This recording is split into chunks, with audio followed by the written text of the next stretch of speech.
베들레헴은 예루살렘으로부터 약 11km 정도 남쪽에 위치한 굉장히 작은 그런 도시입니다.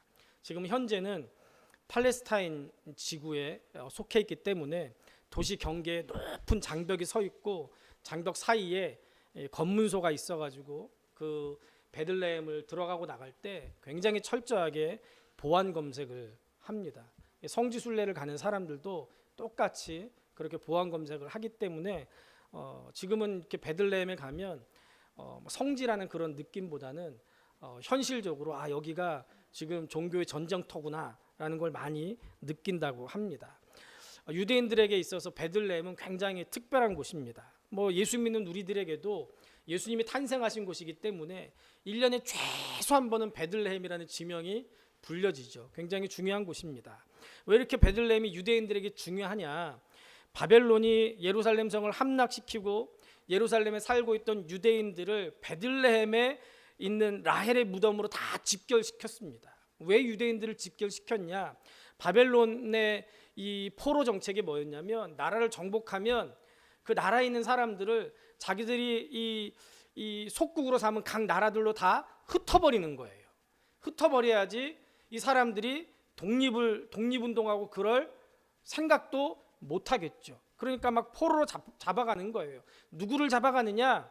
문열이 같고 떠중이 같고 이런 사람들 말고 똑똑하고 지배층이 없고 깃발을 들만한 사람들 다 모아가지고 그런 사람들 진짜 쓸만한 사람들은 자기 나라 데려가가지고 신하로 삼고 아니면 다른 나라로 막 흩어버리는 거예요.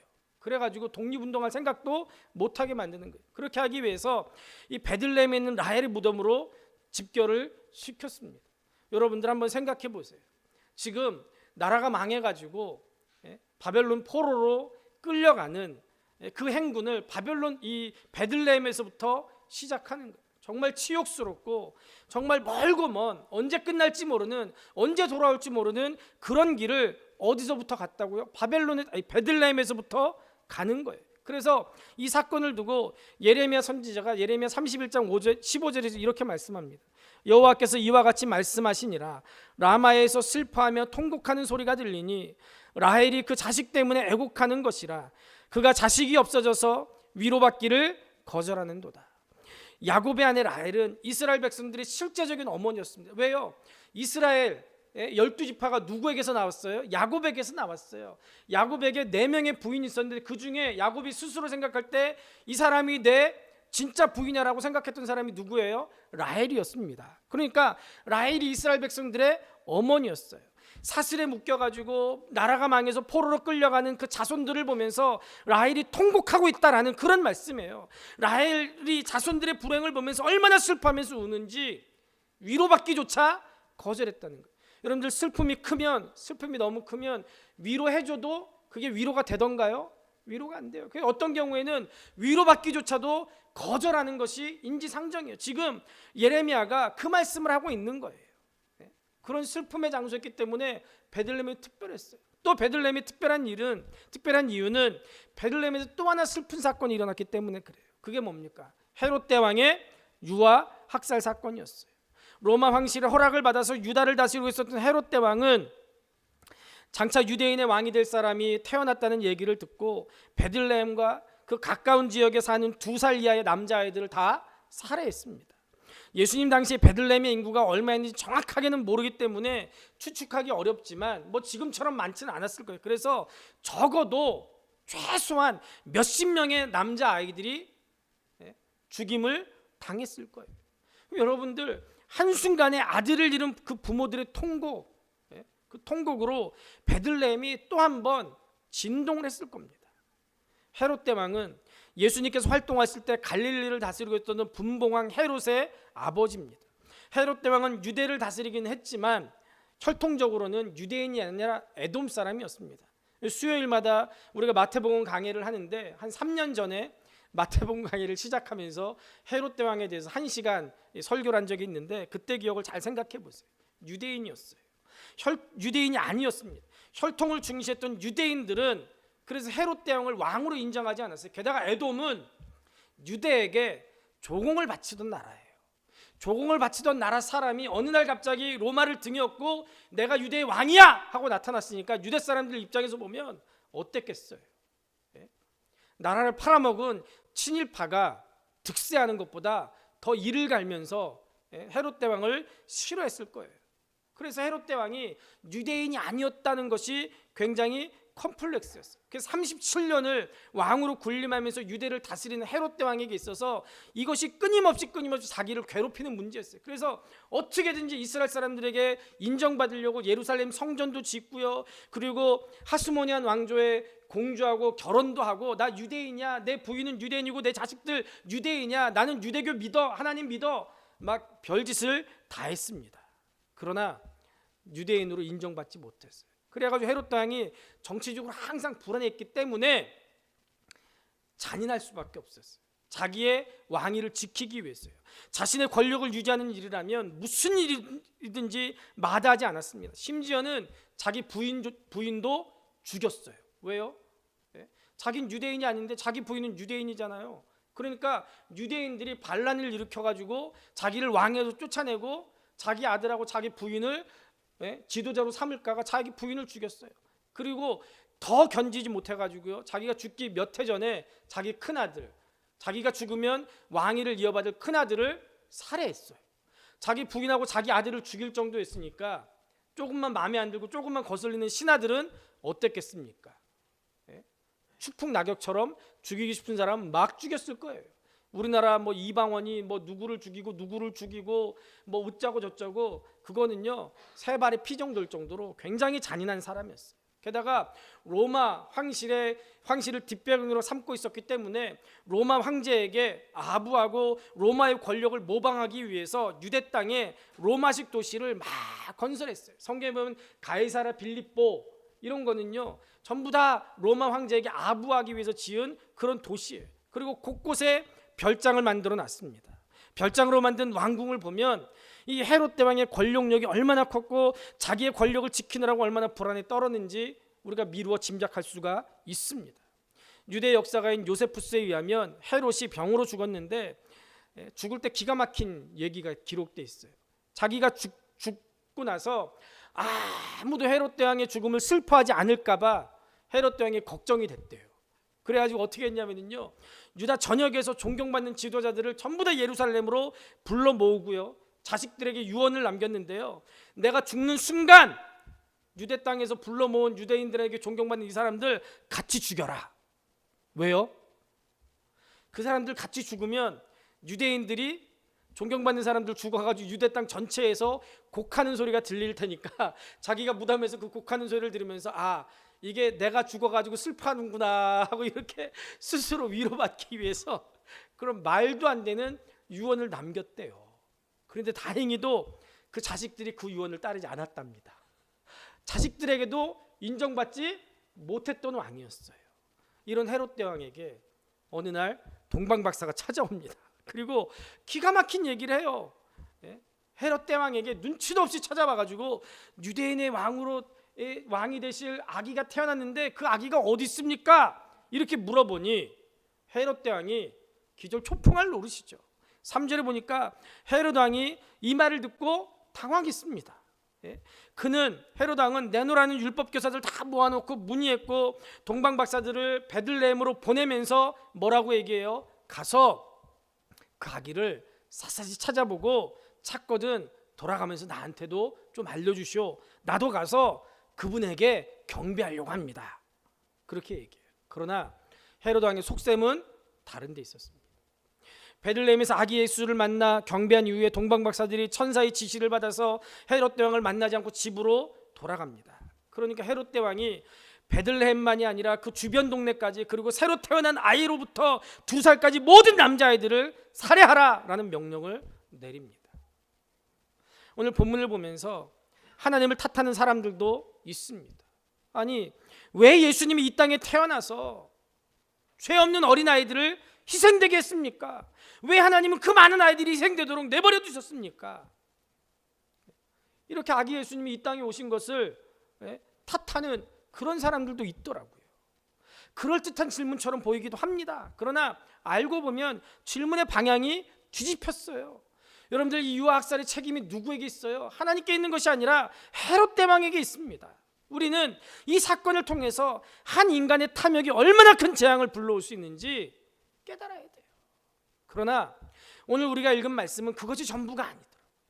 크고 작은 탐욕으로 얽히고 설켜서 돌아가는 것이 세상사인 것은 분명하지만 이 세상이 그것이 전부가 아니더라고요.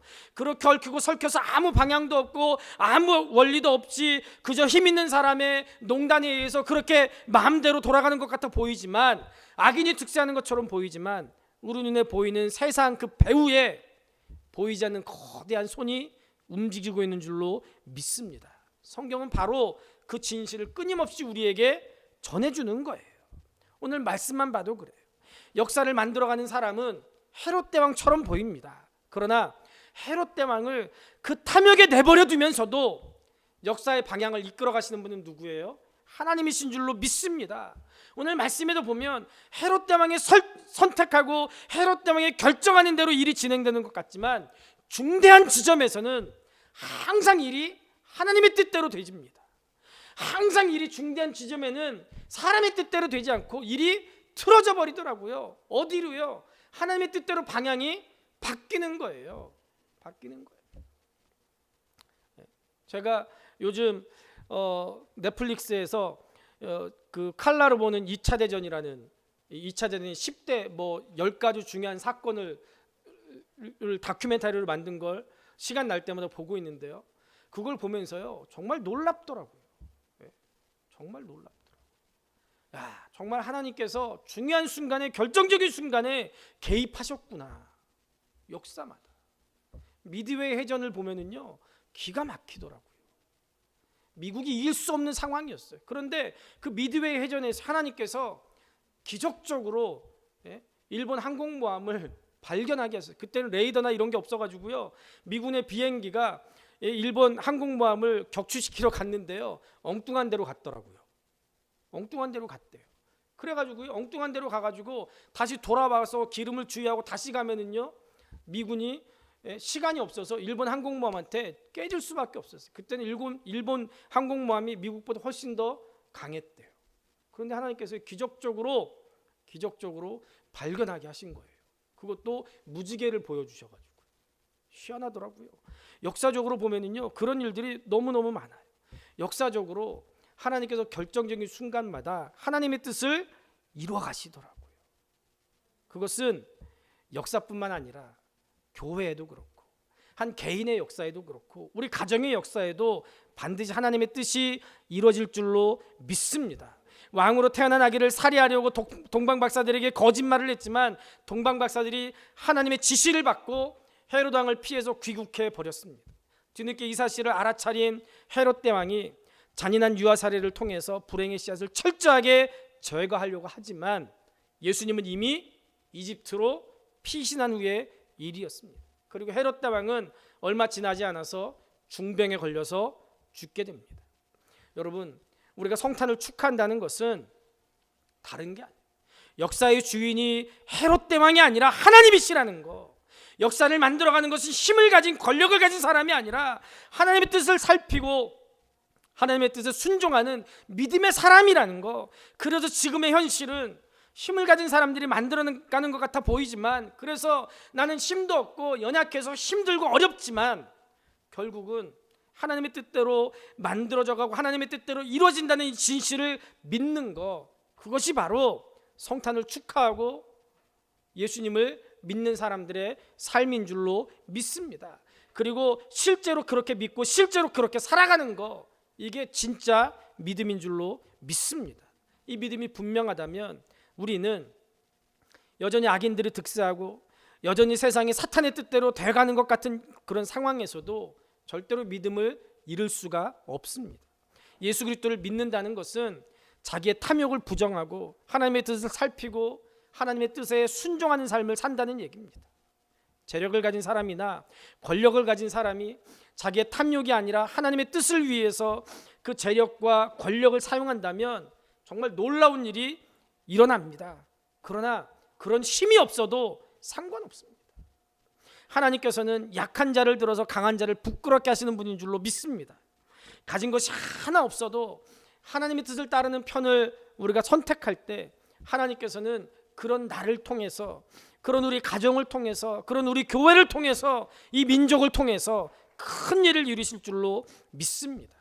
헤롯 대왕은 어떻게든지 하나님의 일을 방해하려고 했지만 동방박사들이 기어코 아기 예수님을 찾아냈고 또 만났습니다. 우리가 이 동방박사들을 통해서 성탄을 맞이하는 우리들의 이 모습을 배울 수가 있습니다. 동방박사들이 어떻게 성탄을 맞이했습니까? 동방박사들은 먼 길을 찾아왔습니다. 페르시아에서 이스라엘까지 그 거리가 얼마나 됐겠습니까? 대충 한 2000km는 됐을 거다라고 얘기합니다. 정말 불언천리하고 그 먼 길을 산 넘고 강을 건너고 사막의 한낮의 더위와 한밤의 추위를 이겨내면서 별을 보면서 찾아왔을 거예요. 때로는 낙타를 타고 가기도 하고 걷기도 하면서 집을 떠나서 오랜 시간을 보내면서 정말 죽도록 고생을 했을 거예요. 그 모든 것이 가능했던 것은 이 동방박사들의 마음에 믿음이 있었기 때문에, 믿음이 없었다면 그렇게까지 하지 못했을 겁니다. 그들이 별을 보고 따라가다가 이스라엘 땅에 다 봐서 그만 별을 놓치고 말았습니다. 그리스도가 유대인의 왕으로 오시니까 당연히 유대의 수도 예루살렘에서 탈생할 거라는 생각으로 예루살렘으로 갔습니다. 그런데 오히려 그곳에서 길을 잃은 거예요. 여기저기 소문합니다. 마태복음 2장 2절에 보면 유대인의 왕으로 나신 이가 어디 계시냐, 우리가 동방에서 그의 배를 보고 그에게 경배하러 왔노라 하니 라고 말합니다. 그럼 여러분들, 이 동방박사들이 어떻게 그리스도의 탄생을 알았겠습니까? 성경이 자세히 나와 있진 않지만요, 많은 신학자들이 이렇게 얘기합니다. 바벨론의 포로로 끌려갔던 유대인들을 통해서 구약 성경의 예언 중에 일부를 알게 됐을 거라는 거예요. 실제로 모하메드가 이슬람교를 창건할 때도 모하메드가 유대인들과 기독교인들과 이웃하면서 유대인들과 기독교인들을 통해 성경의 내용을 배웠다는 그런 얘기가 있어요. 그 모하메드가 그거 고백했어요. 그런 것처럼 유대인들이 또 기독교인들이 동방박사들이 살고 있는 그 페르시아, 그 바벨론 그 지역에 살면서 구약 성경의 말씀을 전했고, 그리고 그들이 그 말씀을 들었을 거라는 거예요. 특별히 민수기 24장 17절 말씀, 한 별이 야곱에게서 나오며 한 규가 이스라엘에게서 일어나서 이 말씀을 들었을 거예요. 그러던 어느 날 그들이 하늘을 바라보다가 이상한 별 하나를 발견했습니다. 유난히 밝고 빛나고 움직이는 별이었어요. 그들이 이 별이 그리스도 탄생을 알리는 거라는 걸 확신하고 먼 길을 떠나기로 작정했습니다. 그들이 별이 움직인 대로 따라갔고 마침내 이스라엘에 도착하게 된 거예요. 여러분, 놀라운 믿음입니다. 그들은 성경의 예언에 기초한 믿음으로 성탄을 맞이했다는 것을 우리가 알 수 있습니다. 여러분, 우리 믿음의 기초는 하나님의 말씀이어야 됩니다. 여러분, 하나님의 말씀, 성경을 기초로 하지 않는 믿음은 금방 허물어지고요, 조금만 옆에서 고난이 오거나 유혹이 오면 금방 무너져 버려요. 모래 위에 쌓은 성은요, 아무리 아름답게 짓고 아무리 많은 시간을 들여도 파도가 한번 지나고 나면은요, 모래로 쌓은 성은요 금방 무너져, 흔적도 없이 사라져요. 여러분, 우리의 믿음은 하나님의 말씀인 성경에 기초한 믿음이 돼야 될 줄로 믿습니다. 동방박사들이 별을 놓쳤다가 그리스도의 탄생지가 베들레헴이라는 말을 듣고 그곳으로 향합니다. 그러다가 다시 별을 찾게 됐습니다. 그때 그들이 얼마나 기뻐했는지 마태복음 2장 10절을 보면 알 수 있어요. 우리 같이 한번 2장 10절 말씀 읽겠습니다. 시작. 아멘. 매우 크게 기뻐하고 기뻐하더라. 너무너무 기뻐했다는 얘기예요. 매우 크게 기뻐하고 기뻐했다. 얼마나 기뻤으면 4번이나 이렇게 강조를 합니까? 그런데 우리말 성경은요, 번역이 실감나게, 우리말 성경도 번역이 실감나게 잘 됐어요. 이 말을 우리식으로 표현하면 이 사람들이 아마 너무 기뻐서 덩실덩실 춤을 췄다, 너무 기뻐서 펄쩍펄쩍 뛰었다, 그런 말일 거예요. 영어 성경에 보면은요, NIV에는 이렇게 표현했어요. 기쁨이 흘러넘쳤다. KJV에 보면은요, 엄청나고 대단한 기쁨으로 즐거워했다, 그렇게 표현하고 있어요. 여러분, 성탄은 우리에게 큰 기쁨을 주는 사건인 줄로 믿습니다. 누가복음 2장 10절, 천사가 이르되 무서워하지 말라, 보라 내가 온 백성에게 미칠 큰 기쁨의 좋은 소식을 너희에게 전하노라. 베들레헴 지경의 목자들에게 천사가 나타나서 성탄의 소식을 전해주는데 갑자기 느닷없이 한밤중에 천사가 나타났으니 얼마나 무섭고 두려웠겠습니까? 그런데 천사들이 뭐라고 얘기했다고요? 두려워하지 말아라, 놀라지 말아라. 내가 큰 기쁨의 좋은 소식을 너에게 전하노라. 여러분, 성탄은 기쁨으로 맞이해야 될 놀라운 사건입니다. 그럼 여러분들 구체적으로 동방 박사들이 어떤 기쁨으로 성탄을 맞이했습니까? 그들은 구원의 기쁨으로 성탄을 맞이한 줄로 믿습니다. 흔히 어린아이들은 성탄절을 선물 받는 날로 알고 있습니다. 우리가 이거 보세요. 제 아내가 이거를 사왔을 때 뭐 이렇게 큰 걸 사왔어 그랬는데요, 꽉 찼어요. 이제 뭐 한두 개만 하나만 더 넣어도 이게 들어갈 데가 없을 것 같아요. 어제 김유진 집사님이 그랬대죠. 이거 선물 넣으면서 나도 어렸을 때부터 교회 다닐 걸 그랬다고 그러더라고요. 네.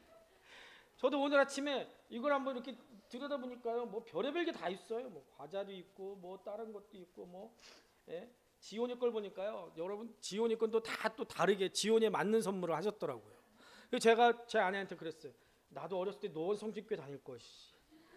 우리 아버지가 다니던 교회는 이런 거 안 줬거든요. 그냥 뭐 선물 하나 주고 그랬거든요. 제가 장담하건데요, 아마 성탄 선물은 우리 교회가 전 세계에서 제일 좋은 거 줄 거예요. 부럽다 얘들아. 이 선물을 준비하면서 제 아내랑 그런 얘기를 했어요. 아이들한테 이렇게 선물을 주면 애들이 성탄에 대한 의미를 제대로 알지 못하고 성탄절은 선물 받는 날로 알 텐데 주일학교 애들한테 잘 가르쳐. 근데 여러분들 생각해 보니까요, 성탄절은요 선물 받는 날이에요. 그죠? 무슨 선물이요? 하나님께서 아들 예수 그리스도를 우리에게 선물로 주신 날이에요. 우리는 구세주를 선물로 받는 날이에요. 이 세상 큰 무엇보다도 가장 큰 선물을 받은 날이 성탄절인 줄로 믿습니다. 우리가 아이들한테 주는 이런 거 아무것도 아니에요.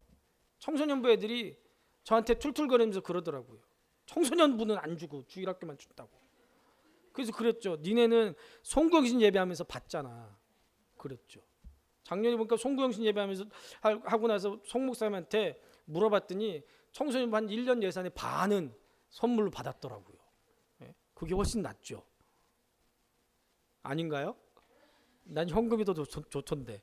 어쨌든 여러분, 성탄절은요 가장 큰 선물을 우리가 받은 날이에요.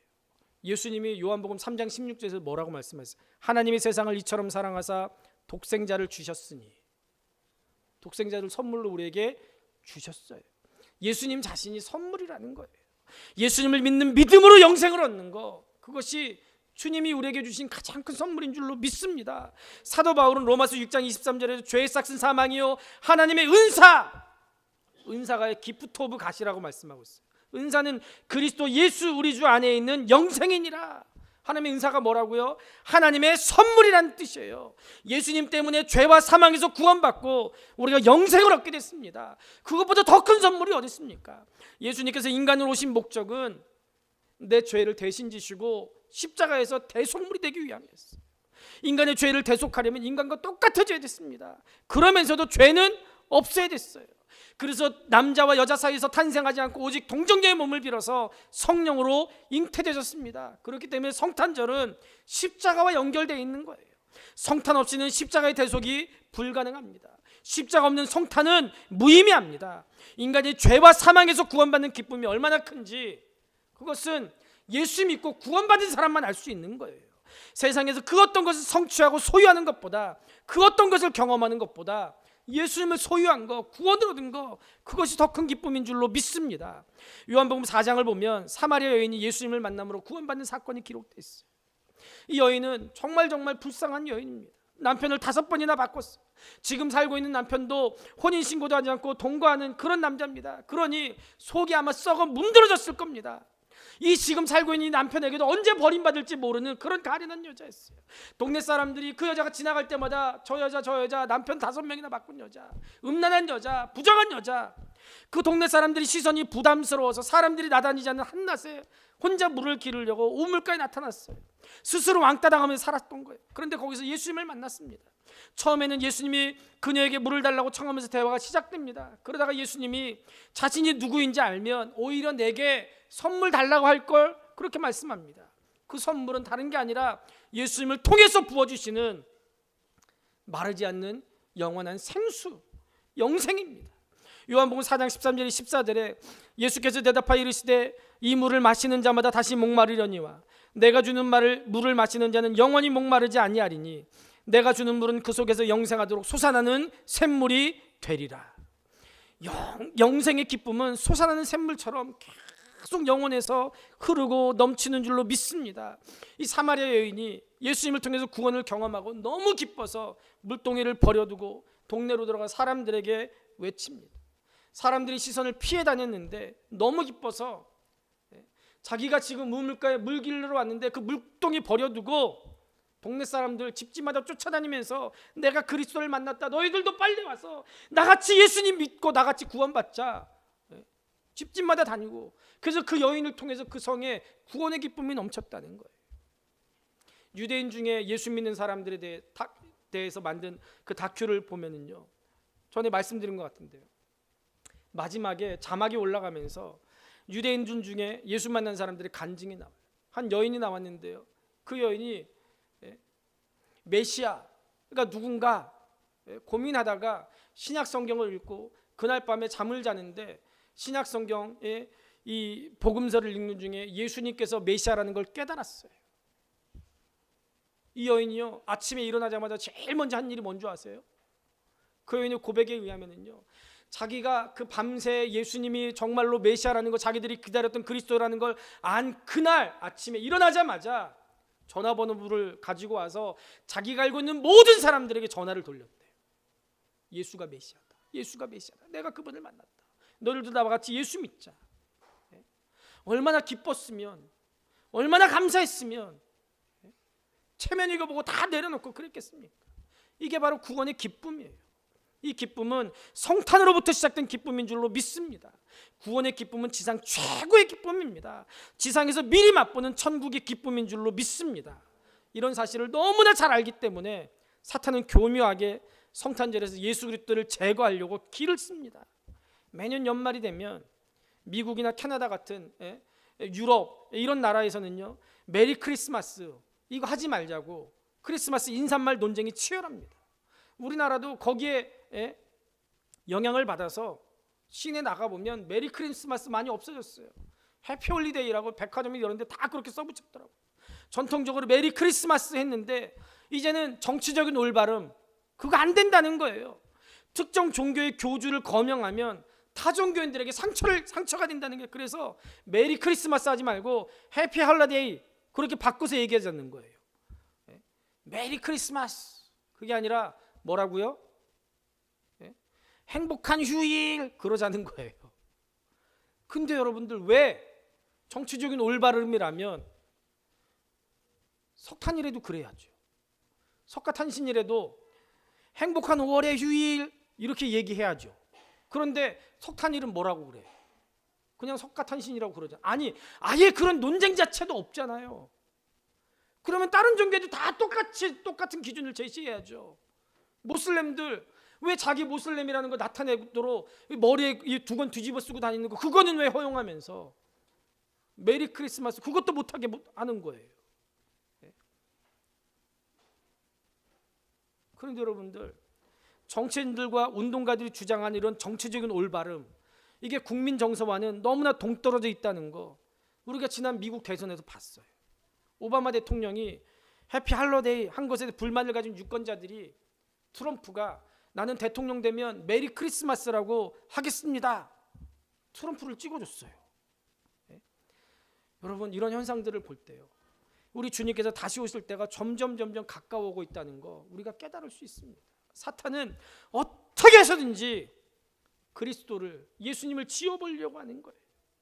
저와 여러분은 성탄을 맞이해서 이 구원의 기쁨을 다시 한번 경험할 수 있게 되기를 주님의 이름으로 축복합니다. 둘째로, 동방 박사들은 예배의 기쁨으로 성탄을 맞이했습니다. 그들은 멀리 동방에서 어떤 목적으로 왔습니까? 마태복음 2장 2절에 보면 경배하러, 예배하러 왔다고 말씀하고 있습니다. 그들이 별을 발견하고 따라가서 결국 아기 예수를 만나고 경배합니다. 2장 11절 상반절에 보면 집에 들어가 아기와 그의 어머니 마리아가 함께 있는 것을 보고 엎드려 아기께 경배하고, 엎드려 경배했다는 것은 그 아기를 하나님의 아들 구세주로 예배했다는 말이에요. 그 기쁨이 얼마나 컸을지 상상해 보세요. 인간은 만남을 통해서 기쁨을 맛봅니다. 좋은 사람 만나면 기쁨이 있어요. 사랑하는 가족, 친구, 연인을 만나면 시간 가는 줄 모릅니다. 그런데 여러분, 예수님을 제대로 만나면 정말 말할 수 없는 큰 기쁨을 맛보게 될 줄로 믿습니다. 예배는 성부, 성자, 성령 삼위일체 하나님을 만나는 시간인 줄 믿습니다. 성탄절은 예수님을 만나서 예수님을 예배하는 절기입니다. 이 기쁨이 얼마나 큰지 그걸 경험한 사람들은 알게 될 거예요. 어릴 적 성탄절을 생각하면 너무나 아름다운 추억의 박물관 같아요. 제가 초등학교 다닐 때 12월만 되면 성탄 준비 때문에 학교가 마치자마자 교회로 달려갔습니다. 연극 연습도 하고 찬양 연습도 좋았지만 그냥 친구들하고 떠들고 웃고 노는 게 더 좋았던 것 같아요. 아마도 지도하는 선생님 말을 어지간히 안 들었던 것 같아요. 제가 어제 유초등부 애들 여기서 연습하는 거 보면서 아유, 우리 집사람 정말 힘들겠구나. 새끼들 더럽게 말 안 듣네.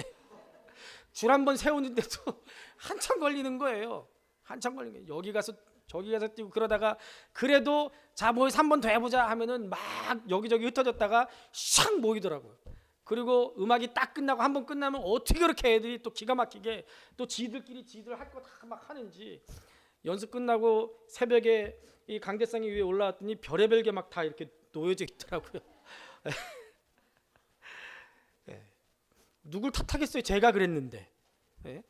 24일 저녁에는요, 모든 교회가 믿지 않는 부모님까지 초청해서 그동안 준비한 순서들을 발표하면서 아기 예수님의 나심을 증거했습니다. 그때 예수 믿지 않는 분들도 내 자식이 어떻게 하나 그거 보려고 교회에 오시곤 했습니다. 발표가 끝나면 중고등부, 청년부는 선물 교환도 하고 게임도 하다가 자정이 될 때까지 기다리면서 자정이 되기 전에 한 11시 반쯤에 떡라면 끓여 먹고 새벽송을 돌았습니다. 그때는 새벽송을 도는 의미가 뭔지도 모르고 그저 친구들하고 밤새 논다는 생각에 신났던 것 같아요. 가정에서 가정으로 옮겨가는 사이에 얼마나 재밌게 수다를 떨었는지 몰라요. 전도사님이 야 조용히 해라, 제발 조용히 해라, 동네 사람들이 신고한다, 조용히 해라.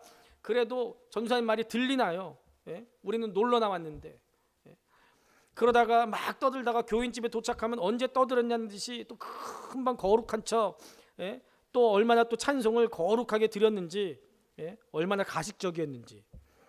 간혹 새벽에 찬양하는 우리를 보고 교회 안 다니시는 그런 집에서 우리 집에도 좀 찬양해 줄 수 없냐, 그렇게 부탁을 하면 그게 또 그렇게 뿌듯해가지고 그 집에서는 온만과 정성을 다해가지고 막 찬양을 드렸던 그런 생각도 납니다.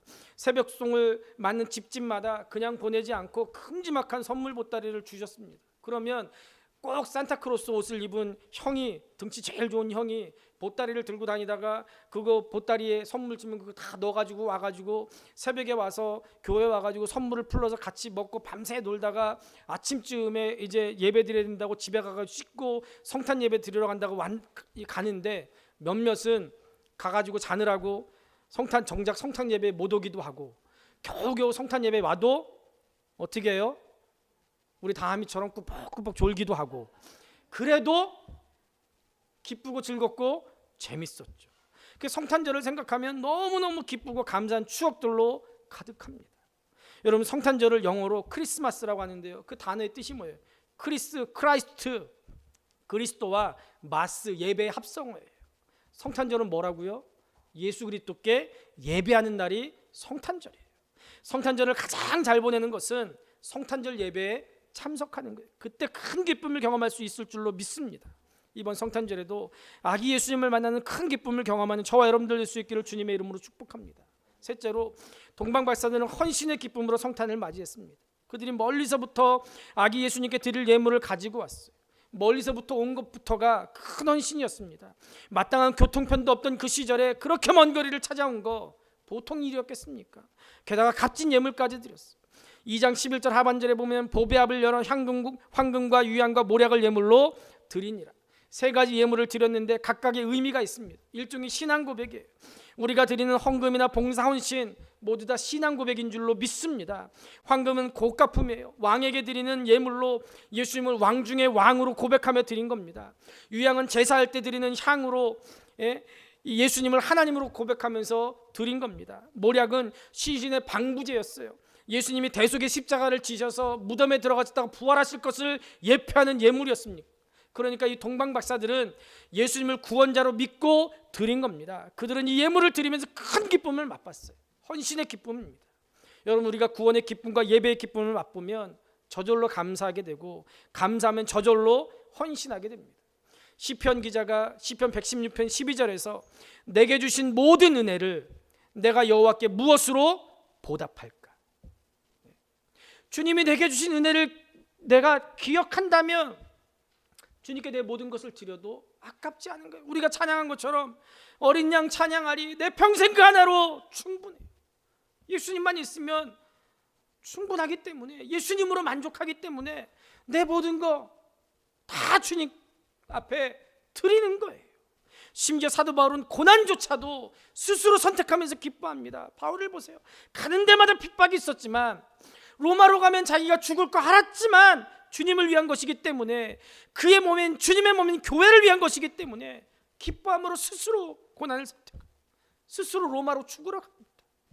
골로새 1장 20절에서 24절에서 나는 이제 너희를 위하여 받는 괴로움을 기뻐하고 그리스도의 남은 고난을 그의 몸된 교회를 위하여 내 육체에 채우노라. 흔히 많은 분들이 봉사나 헌신을 그리스도인의 의무라고 생각합니다. 그거 오해예요.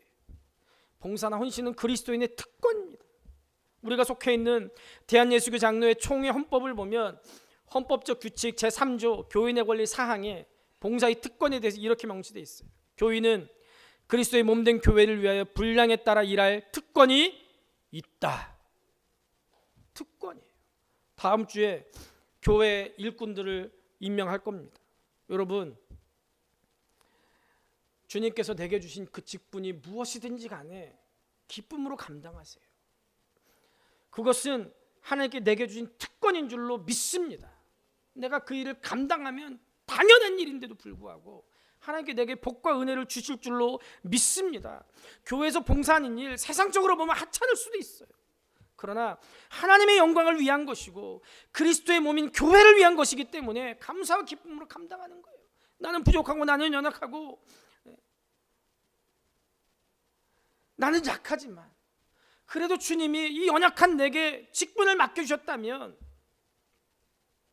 나를 얼마나 사랑하셔서 나를 얼마나 믿기에 이런 직분을 주셨을까, 감사함으로 감당하는 거예요. 사람들이 알아주든 말든 하나님이 아시고 자신만 알 수 있는 기쁨이 있기 때문에 기쁨으로 감당하는 거예요. 끝으로 마지막 장면을 보세요. 꿈에 하늘의 지시를 받습니다. 그 하늘의 지시, 하나님의 지시에 순종해서 박사들이 다른 길로 고국으로 돌아갔습니다.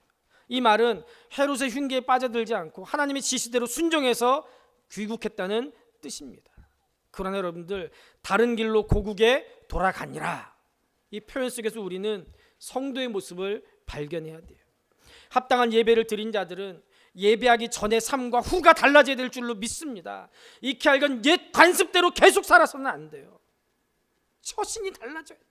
삶의 모습이 달라져야 돼요. 대화가 달라져야 돼요. 관심이 달라지고 추구하는 것이 달라져야 됩니다.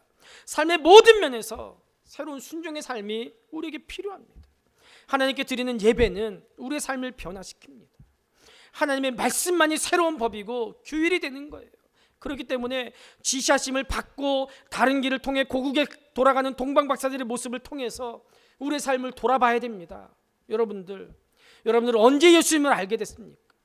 언제 예수님을 만나서 예배하게 됐습니까? 언제 이 예배당에 처음 와서 하나님을 예배하기 시작했습니까? 그때부터 여러분들의 삶이 정말 달라지고 있습니까? 물론 여전히 아직도 변해야 부분들 남아 있습니다. 그러나 이제는 삶의 모든 영역에서 변화가 시작돼야 돼요.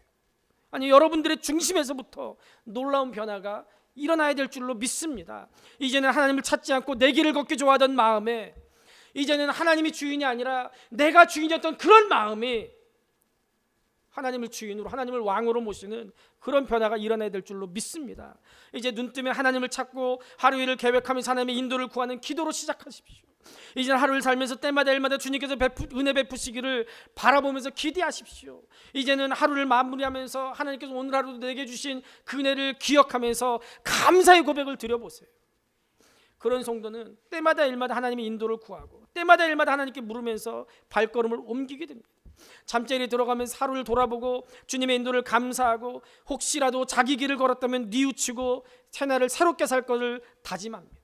여러분들, 예수님을 나의 주 나의 하나님으로 예배하고 예수님을 나의 주 나의 하나님으로 받아들인 이후에 여러분들의 삶이 어떻게 달라졌습니까? 여러분들의 남편이, 여러분들의 아내가, 여러분들의 자식들이, 우리 아빠는, 우리 엄마는, 내 남편은, 내 아내는 예수 믿고 나서 달라졌어, 그렇게 인정하고 있습니까? 예수님이 과연 우리의 구원자시라면 먼 길을 마다하지 않고 찾아온 동방박사들처럼 주님 앞에 나가야 되지 않겠습니까? 주님 앞에 홀로 서서 머리 숙여서 주님이 정말로 내 왕이십니다라고 고백해야 되지 않겠습니까? 그리고 그 고백대로 매일매일 정말로 주님을 왕으로 모시고 살아가야 되지 않겠습니까?